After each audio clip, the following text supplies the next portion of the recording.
Save Indian family foundation के दो सदस्य हमारे साथ हैं। ये अतुल जो थे वो भी इसमें सदस्य थे। लगातार अतुल की इन दोनों से बातचीत होती थी। ये जो सदस्य हैं ये उस वक्त वहां पर सबसे पहुंचने वाले कुछ व्यक्तियों में से थे जब अतुल ने ये ड्रास्टिक स्टेप लिया था। अतुल को आप जानते हैं, उनसे आप मुलाकात कर चुके हैं पहले। क्या आपको ये पता था कि अतुल ऐसी एक मेंटल प्रॉब्लम से गुजर रहे हैं, हैरेसमेंट जो हो रहा है उनके साथ उससे वो गुजर रहे हैं? मुझे पहले से ही पता था कि वो हरासमेंट से गुजर रहा है, मगर हमने नहीं सोचा था कि इतना ड्रास्टिक स्टेप लेगा, क्योंकि वो बहुत टैलेंटेड है और हमारा जो सदस्य में वो एक एक्टिव मेंबर था।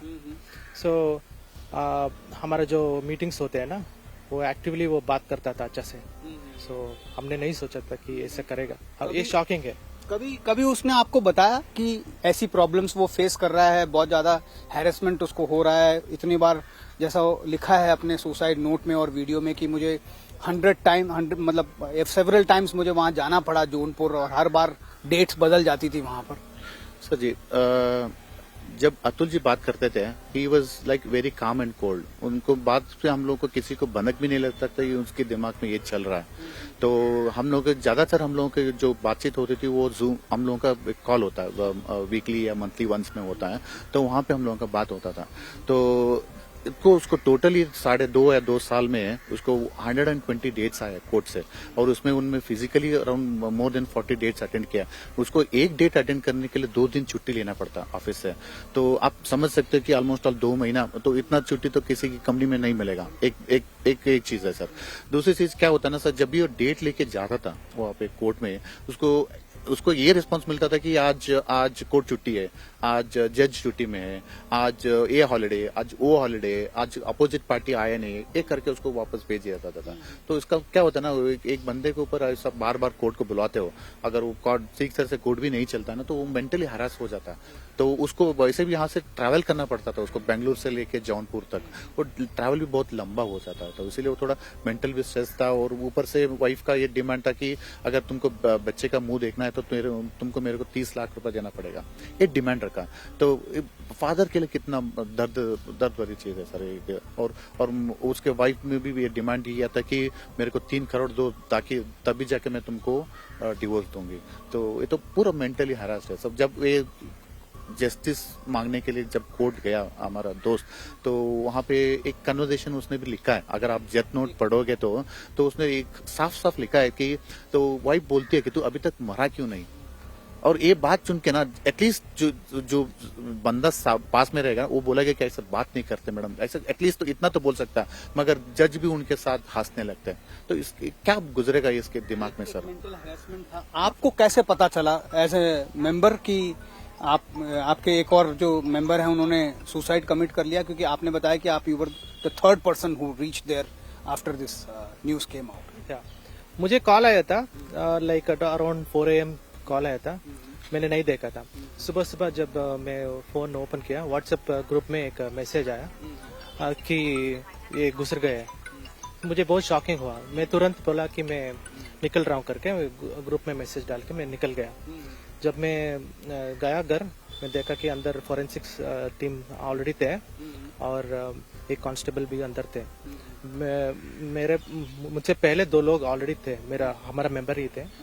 मैंने देखा कि डोर का वो चाबी टूटा होता ऑलरेडी, क्योंकि उन्होंने एक बोर्ड भी वहां पर एक किया था, जस्टिस इज ड्यू। वो मरा था, वो सुसाइड कर लिया। वह 3 पेज A4 साइज पेज में जस्टिस इज ड्यू करके लिखा है on 3 sides. And on the wardrobe next to justice is due, he has written what are the list of activities that he needs to perform before he hangs himself. In that he has written, submit the laptop and all the resources of the company to the office. See, he is not cheating his company, and he has cleaned all the utensils. He has kept the utensils clean, the room clean before dying. And in the activities, he has also mentioned he has to chant Shiva mantra 108 times. So he has performed a ritual before dying. ये आप ये बताइए कि मतलब mentally क्या आपको week लगते थे जब भी आपकी कॉन्वर्सेशन हुई अतुल के साथ? तो आपको लगता था कि वो मेंटली थोड़े से वीक हैं, वो इतना जो प्रेशर है वो फैमिली का उसको वो झेल नहीं पा रहे? सर हमको कभी ऐसा नहीं लगा कि वो मेंटली प्रेशर है। वो जब भी हम बात करता था ना, कैजुअली से, बहुत ही आराम से, कूल से बात करता था। तो वो बहुत सीनियर मेंबर है। मैं ये भी बोलूंगा कि वो मेरे से भी सीनियर है इस ऑर्गेनाइजेशन में। तो जैसे ही हम लोग कॉल में उन लोगों का बात सुनते थे यार, उनकी आवाज सुनते थे, हमको लगता he is a very common cool. जैसे ही हम लोग गुजर रहे वैसे भी ये भी गुजर रहा है, तो ऐसे लगता था। कभी हम लोग को भनक भी नहीं लगा ऐसा कुछ उसके दिमाग में चल रहा है करता हूँ। इस प्रेशर के बीच में ऑफिस में भी उनको एक बहुत बड़ी पोजीशन पे वो काम कर रहे थे, तो उस वर्क प्रेशर पे भी फर्क पड़ा, उनके प्रोफेशनल करियर में भी इस पे फर्क पड़ा? आपसे कभी चर्चा हुई? हमको पता है कि वो लीड डेटा साइंटिस्ट है, वो बहुत बड़ा पोजीशन है। हमको ऐसे नहीं लगा कि वो प्रेशर ले रहा है, बट हमको पता है he is managing because he is very talented. His manager also appreciates him. He had come on the day when he died and he was appreciating him.